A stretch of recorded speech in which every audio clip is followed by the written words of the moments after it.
Hello everyone and welcome. Today's video is part 2 of the Vancouver Coffee Tour series, and if you haven't watched part 1 yet, you can see that up here. In that video, I went to 4 cafes that were some of my favorites in Vancouver, but in this video, I'm going to go to 4 different cafes that I've never been to before. I've heard about them or they had good reviews, so let's check them out and see who's making good coffee in Vancouver, BC. And let's support them during this time where businesses aren't sure if they're going to make it. Let's go. The first stop, Prototype. Let me tell you, if there is a hidden gem in Vancouver, it's these guys. The outside doesn't look like much, and you'd almost miss it without the sign on the sidewalk, but once you enter, you know you're in good hands. They have some of the coolest coffee equipment you'll find in a cafe, and they definitely put it to good use. Their focus is on roasting very small batches of interesting coffee, all done on their 3 bullet coffee roasters you can see on the back bar. These are well-known and powerful little drum roasters, and they are very clever to use these instead of one big roaster. Because of these small batches and a large variety, they have quite a selection of bags, but you can also get any of them as a pour-over. However, it's also worth noting they actually offer to roast a batch for you to order if you're willing to wait about 15 minutes. Seriously, you can walk out of there with beans that are only minutes old. I decided to try their natural Sumatran coffee, and I had a great conversation with the gentleman at the till about how different it would be from your expectations around Sumatran coffee. Sure enough, he was right.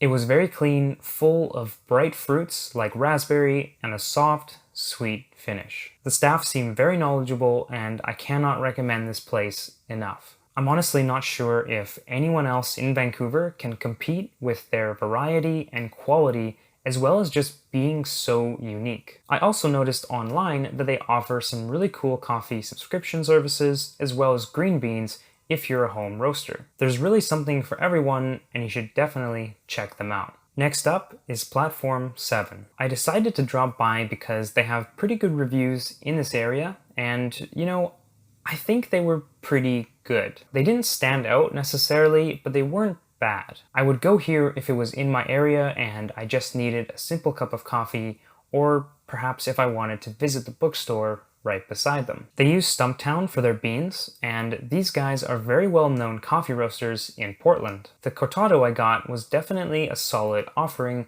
a little caramel and honeycomb, a hint of smoke. The cranberry orange muffin was alright, but maybe something similar to what you'd find in a grocery store. I think if anything, what makes this place unique is their design and layout. I believe they are mimicking a train platform from Paris in some of their features, and it does look really cool. If you're in the area, check them out, but I wouldn't go out of my way to visit them again. Stop number 3, En Route. These guys are in a similar area, but are a very different kind of shop. They just opened recently and are half a cafe and half a bike shop. So if you're a biker, there's certainly a community here for you to join and have a rest over a cup of coffee, but even if you're not a biker, their coffee is really good. They're serving Phil and Sebastian, a pretty popular roaster from Alberta, and they made me some espresso that was delicious. Very smooth, great texture, and right in the middle, not sour or bitter, just some nice sweetness,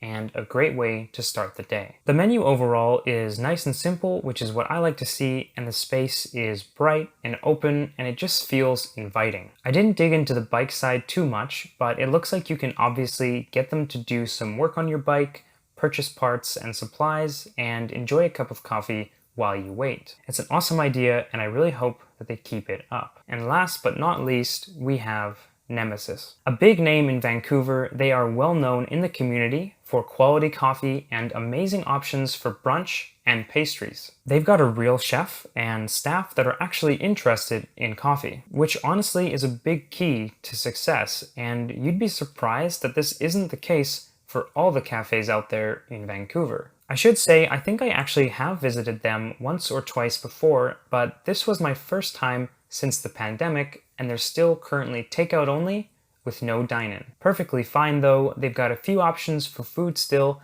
lots of drinks to choose from, and a very large selection of coffee beans to buy. Oh, and did I mention their pastries? Just look at these delicious things. They've apparently got even more at their other location, and you may want to check that one out too. I ended up having a Burundi espresso, which is from Code Black, a roaster in Melbourne, and it was insane. It tasted like cola candies and sour black cherry candy if you put them both in your mouth at the same time. You can just tell these guys know what they're doing and are having fun with the coffee. So that's it for this adventure.